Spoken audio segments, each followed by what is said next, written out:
Congress party అధికార బలాన్ని అడ్డుపెట్టుకుని ఇష్టారాజ్యంగా వ్యవహరిస్తుందన్నారు ఎమ్మెల్సీ తాతా మధు. ఖమ్మం నడిబొడ్డున ఉన్నటువంటి వెలుగుమట్ల భూదాన్ భూముల్లో కాంగ్రెస్ దౌర్జన్యానికి పాల్పడిందన్నారు. భూదాన్ యజ్ఞ బోర్డు ఇచ్చిన భూములను లాక్కుంటుందన్నారు.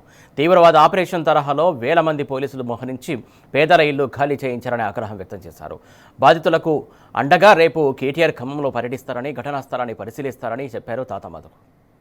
కాంగ్రెస్ పార్టీ అధికార బలాన్ని అడ్డం పెట్టుకొని అనేక ప్రాంతాల్లో బీఆర్ఎస్ పార్టీ నాయకుల మీద కూడా దౌర్జన్యం చేయటం, అది కేతనపల్లి కావచ్చు, జనగామ కావచ్చు, కరీంనగర్ కావచ్చు, ఎక్కడ చూసినా విచ్చలవిడిగా అక్రమాలకు పాల్పడి ప్రతిపక్షంలో ఉన్న బీఆర్ఎస్ నాయకుల మీద కూడా దాడిలో పూనుకున్నా.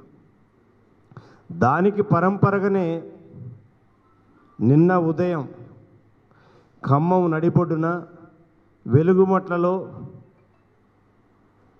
గత కొంతకాలంగా ఎవరికైతే ఇండ్లు లేవో, ఎవరికైతే భూదాన్ యజ్ఞ బోర్డు, భూదాన్ ట్రస్ట్ బోర్డు ద్వారా ఎవరికైతే పట్టాలు వచ్చినాయో ఆ పేద ప్రజలందరూ కూడా వెలుగుమట్ల గ్రామ పంచాయతీలో వాళ్ళందరూ కూడా గుడిసెలు వేసుకొని చిన్న చిన్న ఇల్లు కట్టుకొని నివసించడం జరుగుతూ ఉంది. వాళ్ళకి గతంలో కూడా ఆ ఇష్యూ కోర్టులో ఉంది. భూదాన్ ట్రస్ట్ బోర్డు వాళ్ళకి పట్టాలు ఇచ్చింది వాస్తవం. 1895 మందికి 100 గజాల చొప్పున భూదాన యజ్ఞ బోర్డు, ఇదే గాంధీ భవన్, మన కాంగ్రెస్ పార్టీకి హెడ్ క్వార్టర్గా ఉన్న గాంధీ భవన్లోనే భూదాన యజ్ఞ బోర్డు యొక్క ఆఫీస్ ఉంది. ఆ గాంధీ భవన్ నుంచే వచ్చినాయి వాళ్ళందరికీ కూడా పట్టాలు. వాటిని తీసుకొని వాళ్ళు చాలా రోజులు కలెక్టర్ చుట్టూ కూడా తిరగటం జరిగింది.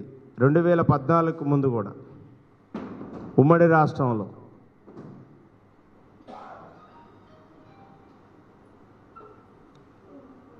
నిన్న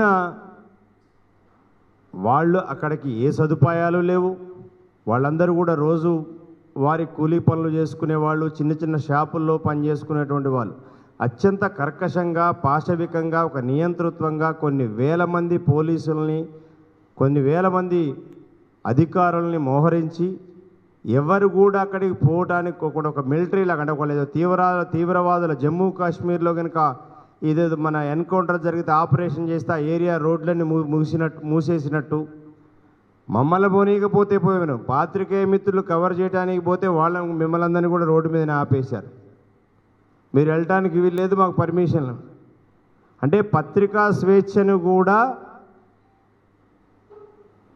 అనగదొక్కి, పత్రిక మీడియాను కూడా అనగదొక్కి నిన్నటి కార్యక్రమం నడిచింది. ఈరోజు వారికి అండగా భరోసా ఇవ్వటం కోసం మా పార్టీ వర్కింగ్ ప్రెసిడెంట్ కేటీఆర్ గారు రేపు ఖమ్మం పర్యటన పెట్టుకోవడం జరిగింది. రేపు వారు ఉదయం 12 గంటలకి ఖమ్మం చేరుకుంటారు. ఇక్కడి నుంచి వారి యొక్క వెలుగుమట్ల బాధితుల్ని వారిని పరామర్శిస్తారు. అట్లాగే జరిగినటువంటి ఇన్సిడెంట్ జరిగినటువంటి ప్రాంతాన్ని కూడా వారు పరిశీలిస్తారు.